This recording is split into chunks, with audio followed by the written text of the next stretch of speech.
Hi students, today 12th standard accountancy unit 3 பார்க்க போகிறோம். Start பண்ணுறோம் இன்றைக்கி. என்ன யூனிட் 3 என்னென்னா accounts of partnership firms and fundamentals. அதாவது பார்ட்னர்ஷிப்போட ஃபண்டமெண்டல்ஸ் பேசிக்ஸ் என்ன, அடிப்படை என்ன அப்படிங்கிறத தான் நம்ம இந்த சாப்டரில் பார்க்க போகிறோம். நீங்கள் இந்த கண்டென்ட்ஸு லேர்னிங் அப்ஜெக்டிவ்ஸ்லாம் பொறுமையாக ரீட் பண்ணி பார்த்துக்கோங்க. இப்போ நம்ம நெக்ஸ்ட் பேஜில் இருக்கிற நம்மளோட லெசனுக்குள்ளே போகலாம். இன்ட்ரடக்ஷன், ஃபஸ்ட் இன்ட்ரடக்ஷன் பாருங்கள். பார்ட்னர்ஷிப் அப்படின்னா ஒரு பார்ட்னர்ஷிப் அப்படின்னு எதை நம்ம சொல்லுவோம்னா, இதுவரையிலும் நம்ம வந்து ஒரு தனிநபரோட பிஸ்னஸை பற்றி தான் நம்ம பார்த்துக்கிட்டு இருந்தோம். ஆனால் இனி இந்த சாப்டரில் நம்ம பார்க்க போகிறது வந்து ஒன்றுக்கு மேற்பட்ட நபர்கள் கூட்டாக சேர்ந்து ஒரு பிஸ்னஸ் பண்ணுறது என்னது, ஒரு பார்ட்னர்ஷிப். அந்த இன்ட்ரடக்ஷனில் உங்களுக்கு கொடுத்துருக்குறாங்க. இப்போ நாம் வந்து 3.2 meaning, definition and features of partnership பார்க்கலாம். Meaning and definition of partnership பாருங்கள்.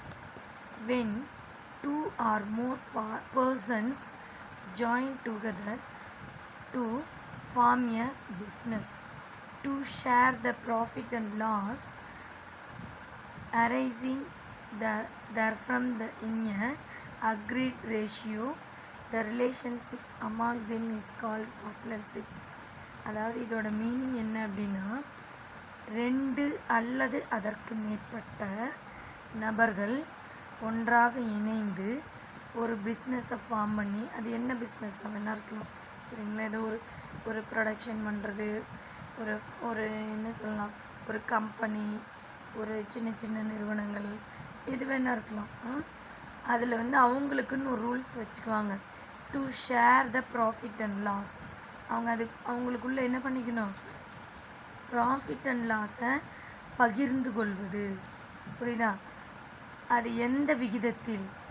இப்போ ஒருத்தர் பார்த்தீங்கன்னா, இப்போ 1 lakh ஒரு பிஸ்னஸ் முதலீடு போட்டு ஜாயின் பண்ணுறாங்கன்னா, ஒருத்தர் வந்து 50,000 போட்டுக்குவாங்க, இன்னொருத்தர் வந்து 30,000 போட்டிருப்பாங்க, இன்னொருத்தர் வந்து 20,000 போட்டிருப்பாங்க, இன்னொருத்தர் வந்து 20,000 போட்டிருப்பாங்க. அதாவது ஒருத்தர் 50, இன்னொருத்தர் 30, இன்னொருத்தர் 20. அப்போ அவங்களுக்குள்ள அந்த முதலீடு போட்ட அந்த ரேஷியோ டிஃப்ரெண்ட் ஆகும்போது அவங்களுக்குள்ளே பகிர்ந்துக்கக்கூடிய ப்ராஃபிட்னு என்னது, லாபம், அல்லது லாஸ்னால் நட்டம், எப்படி பகிர்ந்துக்கிறது அப்படின்னு ஒரு வரைமுறை, அவங்களுக்குள்ள ஒரு அக்ரிமெண்ட் எழுதி, டீட் அப்படிம்பாங்க. அது என்னன்னு சொல்லுவாங்க, டீட் அப்படிம்பாங்க. அந்த டீடில் எழுதியிருப்பாங்க, அதில் ரைட் பண்ணி எல்லோரும் கீழே சைன் பண்ணியிருப்பாங்க சரிங்களா. அந்த அவங்களுடைய முதலீடு போடுவதற்கேற்ப ப்ராஃபிட் அண்ட் லாஸ். இன்னும் ஒரு சிலர் பார்த்திங்கன்னா ஒர்க்கிங் பார்ட்னராக இருப்பாங்க. அவங்க வந்து அந்த பிஸ்னஸில் ஒர்க் பண்ணுவாங்க, பட் முதலீடு எதுவும் போட்டிருக்க மாட்டாங்க, அவங்களுக்கும் ஒரு பங்கு கொடுப்பாங்க. இந்த மாதிரி ஒரு சில வரைமுறைகள் இருக்குது சரிங்களா. The business may be carried on by all or any of them acting for all. எல்லாருமே அதில் ஒரு ஏதோ, அதாவது ஒரு சிலர் வந்து அவங்களே டைரெக்டாக வந்து இதில் பிஸ்னஸில் இன்வால்வ் ஆகுவாங்க. கேரிட்னு என்னது, ஒரு கேர் எடுத்து நடத்துவாங்க அந்த பிஸ்னஸை, அல்லது அவங்க சார்பில் வேறு யாரையாவது நியமித்தெல்லாம் தான் ஆக்டிங் சரிங்களா. இப்போ நமக்கு பாருங்கள், இதுதான் definition. According to section 4 of the Indian partnership. இந்த செக்ஷன் இதெல்லாம் வந்து நீங்கள் அப்படியே புக்கில் இருக்கிற மாதிரியே ரைட் பண்ணணும். 2 மார்க் கொஸ்டினில் வரும் இது உங்களுக்கு சரிங்களா.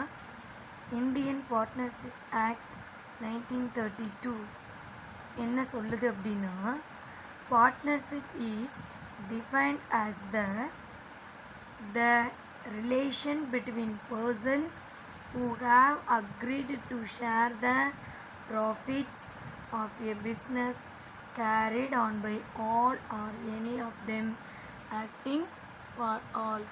அதாவது எல்லோரும் சேர்ந்தோ அல்லது எல்லோருக்குமாக ஒருவரோ நடத்தும் தொழிலின் லாபத்தை பகிர்ந்து கொள்ள ஒப்பந்த கொண்டவர்களிடையே நிலவும் ஒரு உறவு முறை.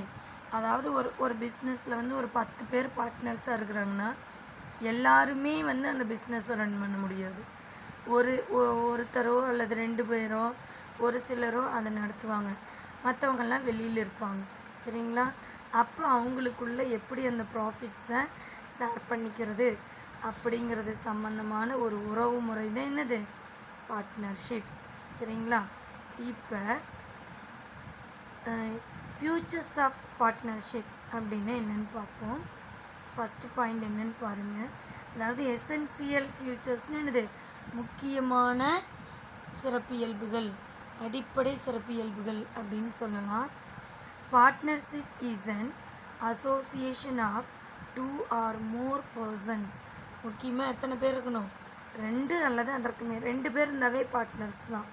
2 அல்லது அதற்கு மேற்பட்டவங்களாக இருக்கணும். The maximum number of partners is limited to 50. அதிகபட்சம் எவ்வளோ இருக்கலாம், 50 பேர். அதுக்கு மேலே இருந்தால் அது வந்து பார்ட்னர்ஷிப் கிடையாது. சரிங்களா? அதுக்கு உள்ளே இருக்கணும். Second one, there should be an agreement among the persons to share the profit or loss of the business. The agreement may be oral. அந்த அக்ரிமெண்ட் எப்படி இருக்கணுமா, எப்படி ப்ராஃபிட் அண்ட் லாஸை அவங்களுக்குள்ள ஷேர் பண்ணிக்கிறதுங்கிறத ஓரல் ஆர் ரிட்டன், வாய் வழியாகவும் பேச்சுவார்த்தைன்னு சொல்கிறாங்களே அப்படியும் இருக்கலாம், ஆர் ரிட்டனாகவும் இருக்கலாம், அல்லது உட்கிடை அதாவது இம்ப்ளீடுன்னு அந்த உட்கடையாகவும் அவங்களுக்குள்ள ஒரு அக்ரிமெண்ட்டாகவும் இருக்கலாம். Next third point, the agreement must be to carry on you business and to share the profits of the business. அதாவது ஒரு பார்ட்னர்ஷிப் உடன்பாடு எப்படி இருக்குன்னா, நடத்த அதில் கிடைக்கக்கூடிய லாபங்களை பகிர்ந்து கொள்ளக்கூடியதாக இருக்கணும். அப்படிப்பட்ட ஒரு பிஸ்னஸாக இருக்கணும். அடுத்து ஃபோர்த்து பாயிண்ட் பாருங்கள். The business may be carried on by all the partners, any of them acting for all. எல்லாரும் அந்த பிஸ்னஸில் பங்கெடுத்துக்கிறவங்களாகவும் இருக்கலாம், அல்லது ஒரு சிலர் மட்டும் பங்கெடுத்துக்கிறவங்களாகவும் இருக்கலாம். இதுதான் இதோட ஃபியூச்சர்ஸ் ஆஃப் பார்ட்னர்ஷிப். இது உங்களுக்கு 2 மார்க்கில் அல்லது 3 மார்க்ஸில் இருக்கும். நல்லா பார்த்துக்கோங்க. அடுத்தது நம்ம பார்ட்னர்ஷிப் டீடை பற்றி பார்க்கலாம். நெக்ஸ்ட் பேஜுக்கு நெக்ஸ்ட்டு பாருங்கள். பார்ட்னர்ஷிப் டீடு அப்படின்னா ஒரு ஒப்பாவணம், அதாவது எழுத்துப்பூர்வ ஒரு ஒப்பாவணம். இது ரொம்ப ரொம்ப முக்கியமானது. இது நல்லா தெரிஞ்சுக்கோங்க. ஃப்யூச்சரில் நீங்கள் ஒரு பார்ட்னர்ஷிப் ஆனால் கூட டீடுன்னு என்னென்னு தெரியாமல் முடிக்கக்கூடாது. சரிங்களா?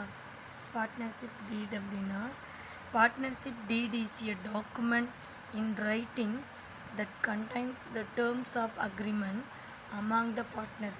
அதாவது டீட் அப்படிங்கிறதுனா அந்த பார்ட்னர்ஸ்குள்ளே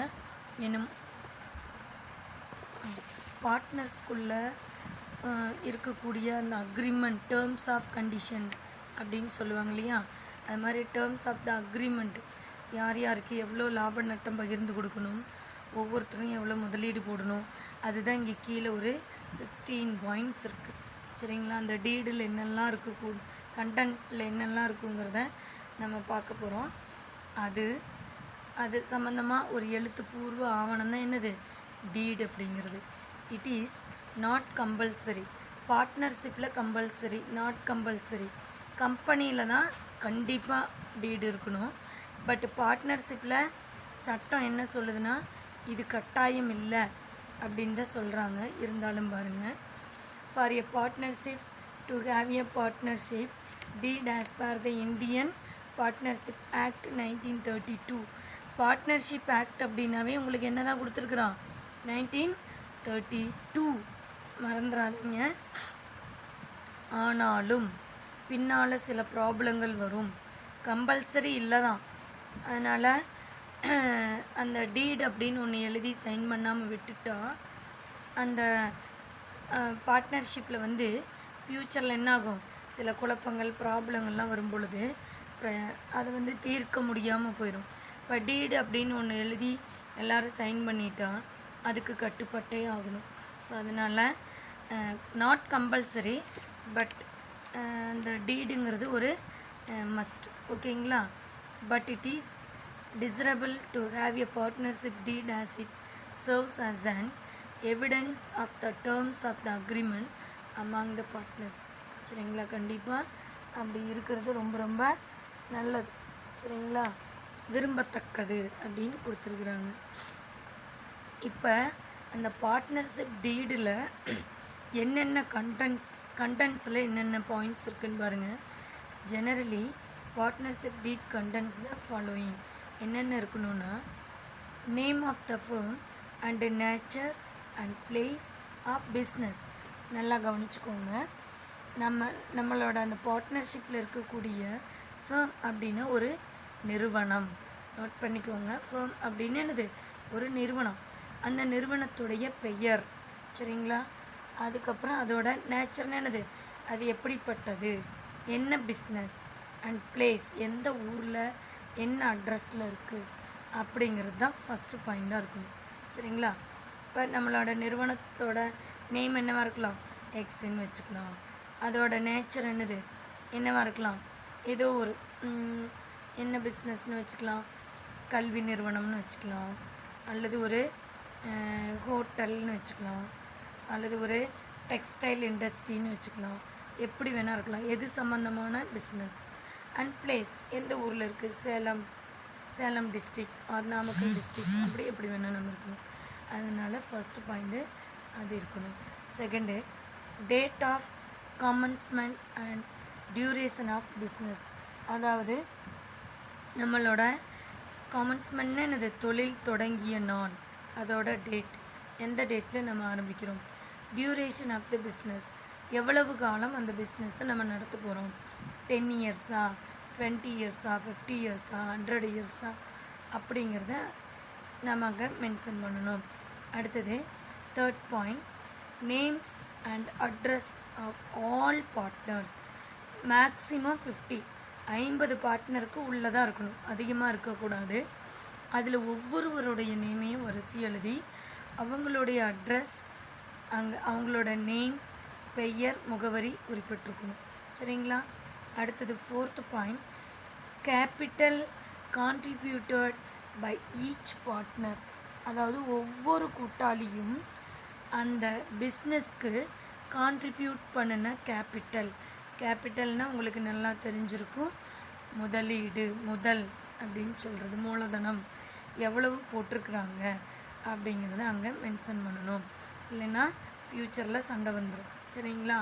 அடுத்தது ப்ராஃபிட் ஷேரிங் ரேஷியோ. இப்போ ஒரு 3 பார்ட்னர்ஸ் இருக்கிறாங்க அப்படின்னா அவங்களுக்குள்ளே எப்படி இருக்கலாம், ஒரு எப்படி பிரிச்சிருப்பாங்கன்னா பார்த்திங்கன்னா ஒருத்தர் 5:3:2 அப்படின்ட்டு ஏதோ ஒரு அப்ராக்சிமேட்டாக நான் உங்களுக்கு சொல்கிறேன். இந்த மாதிரி அந்த ரேஷியோவை குறிப்பிட்டிருக்கணும். சரிங்களா. ஒருத்தர் 50% முதல் போட்டிருப்பார், இன்னொருத்தர் 30%, இன்னொருத்தர் 20% போட்டிருந்தா இந்த ரேஷியோவில் அவங்களுக்கு ப்ராஃபிட்டை ஷேர் பண்ணி கொடுப்பாங்க. இந்த மாதிரி அந்த ரேஷியோவை இங்கே இந்த டீடில் மென்ஷன் பண்ணியிருக்கணும். சரிங்களா. அடுத்தது amount of drawings allowed to each partner. இப்போ இவங்கெல்லாம் ஒருத்தர் ஒரு 5 lakhs பிஸ்னஸ்க்கு போட்டிருப்பார், இன்னொருத்தர் 3 lakhs, இன்னொருத்தர் 2 lakhs. அப்போ இவங்கெல்லாம் இந்த அமௌண்ட்டை போட்டு பார்ட்னர்ஸாக சேர்ந்து ஒரு 10 lakhsல ஒரு பிஸ்னஸ் ஸ்டார்ட் பண்ணுறாங்க அப்படின்னா இந்த இடத்துக்கு ட்ராயிங்ஸ் அப்படிங்கிறது அவங்களோட பர்சனல் யூஸுக்காக, சொந்த செலவுக்காக அந்த பிஸ்னஸ்லேருந்து, அந்த ஃபேம்லேருந்து அவங்க எடுத்துக்கிறது. அது ஒவ்வொருத்தரும் எவ்வளவு எடுத்துக்க, அதிகபட்ச வரைமுறை எவ்வளோ அப்படிங்கிறத இந்த டீடில் மென்ஷன் பண்ணியிருக்கணும். சரிங்களா. அடுத்தது 7th பாயிண்ட் பாருங்கள், rate of interest to be allowed on capital. கேபிட்டல்னால் எனது முதல் போட்டிருக்கிறவங்களுக்கு இன்ட்ரெஸ்ட் கொடுக்கணும். அந்த பிஸ்னஸில் வரக்கூடிய லாபத்தை பகிர்ந்து ஒருத்தர் 5 lakhs போட்டிருப்பார், இன்னொருத்தர் 3 lakhs போட்டிருப்பார், இன்னொருத்தர் 2 lakhs. நம்ம பிஸ்னஸில் 3 பார்ட்னர்ஸ் இருக்கிறாங்கன்னு வச்சுக்கலாம். இவங்களில் அவங்களுக்கு என்ன பர்சன்டேஜ் இன்ட்ரெஸ்ட் கொடுக்கலாம். இப்போ 5% அப்படின்னு இந்த டீடில் மென்ஷன் பண்ணியிருக்கணும், அல்லது 2% அப்படின்னு மென்ஷன் பண்ணியிருந்தா அந்த இன்ட்ரெஸ்ட்டை அவங்களுக்கு கொடுக்கணும். சரிங்களா? அதுதான் rate of interest to be allowed on capital. அடுத்த point, rate of interest on drawings of partners. இப்போ இந்த பார்ட்னர்ஸ் வந்து அவங்க போட்ட மூலதனத்திலேருந்து கொஞ்சம் சொந்த செலவுக்காக எடுப்பாங்க. ஒரு 6 மந்த்க்கு அப்புறம் 1 இயர்க்கு அப்புறம் என்ன பண்ணுவாங்க, திருப்பி அந்த பணத்தை கொடுப்பாங்க. அப்போ அவங்க கொடுக்கும்போது இன்ட்ரெஸ்ட், அதாவது வட்டி போட்டு கொடுக்கணும். சரிங்களா? அதோட பர்சன்டேஜ் எவ்வளோ, 5ஆ 6ஆ 7ஆ அப்படிங்கிறத அந்த டீடில் மென்ஷன் பண்ணியிருக்கணும். சரிங்களா? நெக்ஸ்ட்டு 9th பாயிண்ட் பாருங்கள். Rate of interest on loans provided by partners. சிலர் வந்து லோனாக வாங்கிக்குவாங்க. அவங்களுக்கு எவ்வளோ இன்ட்ரெஸ்ட் போட்டு அந்த பார்ட்னர்ஸ் கிட்ட வாங்குறது அப்படிங்கிறதையும் மென்ஷன் பண்ணியிருக்கணும். அது எவ்வளோ பர்சன்டேஜ், 5ஆ 6ஆ அப்படிங்கிறத அந்த டீடில் மென்ஷன் பண்ணியிருக்கணும். அடுத்தது 10th பாயிண்ட் பாருங்கள். Amount of salary to be allot to any partner. இப்போ வந்து ஒரு 10 பார்ட்னர்ஸ் இருக்கிறாங்க அப்படின்னா 10 பேருமே வந்து அந்த நிறுவனத்தில் உட்காந்து ஒர்க் பண்ண முடியாது. ஒரு 2 பேர் இருந்தால் போதும். அப்படின்னா அந்த 2 பேர்த்தோடைய சேலரி எவ்வளோ அப்படிங்கிறத அந்த டீடில் கண்டிப்பாக எழுதியிருப்பாங்க. சரிங்களா? அடுத்தது 11th point, maintenance of accounts and audit procedures. அதாவது இந்த அக்கௌண்ட்டை கரெக்டாக மெயின்டைன் பண்ணி ஆடிட்டிங் சப்மிட் பண்ணணும். ஏன்னா கவர்மெண்ட்டுக்கு அவங்க வந்து டேக்ஸ் எல்லாம் கட்டணும் இல்லையா? அப்போ கண்டிப்பாக இந்த ஆடிட்டிங் முக்கியமானதாக இருக்கும். இது நம்ம பின்னாடி லெசனில் டீட்டெயிலாக பேசலாம். சரிங்களா? அடுத்தது 12th பாயிண்ட் பாருங்கள். Procedure for admission of a new partner. அவங்களுக்குள்ள ஒரு ப்ரொசீஜர் வச்சுருக்கணும். அவங்களுக்கு இப்போ வந்து ஒரு 3 பார்ட்னர்ஸ் இருக்கிறாங்க. பிஸ்னஸை இன்னும் கொஞ்சம் எக்ஸ்டெண்ட் பண்ணலான்னு விருப்பப்படுறாங்க. பட் தேவையான மூலதனம் அவங்ககிட்ட இருக்காது. அப்போ புதுசாக ஒரு 2 பேர்த்த சேர்த்துக்கலாம் அப்படின்னு இந்த டீடில் இருக்கணும்.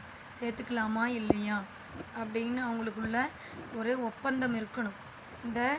இந்த பாயிண்டில் அவங்க மென்ஷன் பண்ணியிருக்கணும். அப்படி நியூ பார்ட்னரை சேர்த்துக்க வாய்ப்பு இருந்தால் மட்டும்தான் சேர்த்துக்க முடியும். சேர்த்துக்கக்கூடாது அப்படின்னு டீடு இருந்துச்சுன்னா கண்டிப்பாக சேர்த்துக்க மாட்டாங்க. சரிங்களா? அதையும் இருக்கணும்.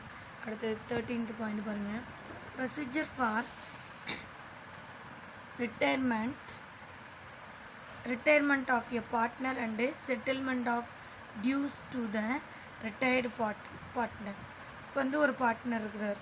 அவர் வந்து நான் ரிட்டையர்மெண்ட் ஆகிக்கிறேன், நான் வெளியில் போய்க்கிறேன் அப்படிங்கிறதுக்கான ப்ரொசீஜர் என்ன அப்படிங்கிறதும் இந்த டீடில் இருக்கணும். ஏன்னா ஒருத்தர் 2 நாள் வந்துட்டு திடீர்னு வரமாட்டேன்னு போயிடுவார். சரிங்களா?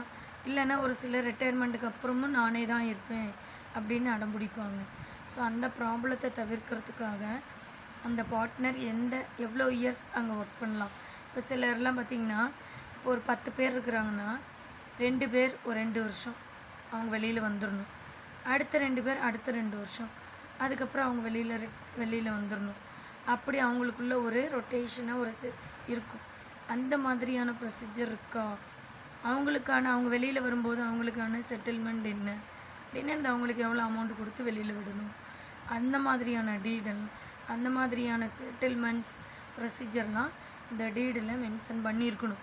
சரிங்களா? மேக்ஸிமம் ஒரு டீமாக அதில் ஒர்க் பண்ணுவாங்க. சரிங்களா? அடுத்தது பாருங்கள். Method of valuation of goodwill and valuation of assets and liabilities at the time of admission or retirement or death of a partner. இது ரொம்ப முக்கியமான ஒன்று. என்ன அப்படின்னா, ஒரு பார்ட்னர் வந்து புதுசாக சேர்க்கறது விலகிறது, அவங்க இறந்துட்டா என்ன பண்ணணும், நற்பெயர் மதிப்பிடுதல், குட்வில்னு என்னது, அந்த பிஸ்னஸோட குட்வில் ஆல்ரெடி நான் சொல்லியிருப்பேன்னு நினைக்கிறேன். ஃபார் எக்ஸாம்பிள் பாட்டா ஷூ அப்படின்னு என்னது, அந்த நேம் இருக்கு இல்லைங்களா, அந்த மாதிரி நிறைய இருக்கும். சரிங்களா? அதோட வேல்யூவேஷன், ஒரு பார்ட்னர் திடீர்னு இறந்துடுறாரு, அப்போ அது சம்மந்தமான பொருள். லைபிலிட்டிஸ்னு அது கடன், அது liabilities at the time of admission, retirement, யார் புதுசாக சேர்த்துக்கலாம், யாருக்கு எப்போ ரிட்டையர்மெண்ட்டு, இறந்துட்டால் என்ன செய்யணும் அப்படிங்கிறதுக்கான ப்ரொசீஜர்ஸ் அது எல்லாமே இந்த டீடில் மென்ஷன் பண்ணியிருக்கணும். அடுத்தது அப்பாயின்மெண்ட் ஆஃப் எக்ஸிக்யூட்டர்ஸ்னு என்னது, அந்த நிறுவனத்தில் இருக்கக்கூடிய கூட்டாளிகளின் நிறைவேற்றாளர் அப்படின்னு சொல்கிறாங்க. உங்களுக்கு புரிகிற மாதிரி சொல்லணுன்னா டைரக்டர்ஸ், பார்ட்னர்ஸ் அப்படின்னு கூட வச்சுக்கலாம். In case of death of a partner and settlement of dues, முக்கியமான ஒரு பார்ட்னர் இறந்து போயிடுறார், அப்போ அவருக்கான பங்கு தொகையை எப்படி கொடுப்பது, அவருக்கான settlement of dues to the legal heirs அப்படின்னு என்னது, சட்டப்பூர்வமாக அவருக்கு தர வேண்டிய தொகை, அது சம்பந்தமான அவர் இறந்துட்டு அவருக்கு பதிலாக யார் அப்பாயின்மெண்ட் பண்ணலாம், அந்த மாதிரியான முக்கியமான முடிவுகளை எல்லாம் எடுக்கிறதுக்கு இந்த பாயிண்டில் அந்த டீடில் மென்ஷன் பண்ணியிருப்பாங்க. ஒரு பார்ட்னர் இடையில இறந்துட்டு அவருடைய பங்கு தொகையெல்லாம் திருப்பி தரணும் இல்லையா, அது சம்மந்தமான முடிவுகளும் இதில் இருக்கும். அடுத்து last point, settlement of accounts and dissolution of the firm. அதாவது இந்த நிறுவனம் நஷ்டத்தில் போகுது, எங்களால் தொடர்ந்து நடத்த முடியாதுங்கிற பட்சத்தில் எப்படி கலைக்கலாம் அப்படிங்கிறதையும் அந்த டீடில் மென்ஷன் பண்ணியிருப்பாங்க. சரிங்களா, இதோட கண்டென்ட் ஆஃப் பார்ட்னர்ஷிப் டீட் அப்படிங்கிறது உங்களுக்கு கம்ப்ளீட் ஆகிடுச்சு. இது ஒரு முக்கியமான ஒரு 3 மார்க் கொஷின் கூட. சரிங்களா, அடுத்தது ஸோ ஸ்டூடெண்ட்ஸ், இன்றைக்கி கிளாஸ் இவ்வளோ தான். உங்களுக்கு நீங்கள் வந்து இந்த meaning and definition, features of partnership, partnership டீடுன்னு என்ன, கண்டென்ட்ஸ் ஆஃப் பார்ட்னர்ஷிப் டீடு, இதுதான் உங்களோட ஒர்க்கு. உங்களுக்கு வந்து ரோமன் லெட்டர் 2ல் question number 1 and 2, Roman letter 3ல் கொஷின் நம்பர் 1 and 2, 4 கொஷின் உங்களுக்கு நான் கொடுத்துருக்குறேன். இந்த 4 கொஷினையும் படிச்சுட்டு கொஞ்சம் தயவு செய்து எனக்கு ஃபோட்டோ எடுத்து செப்ரேட்டாக உங்கள் நேம் போட்டு தனித்தனியாக எனக்கு அனுப்புங்க. சரிங்களா, ஓகே ஸ்டூடெண்ட்ஸ், தேங்க்யூ.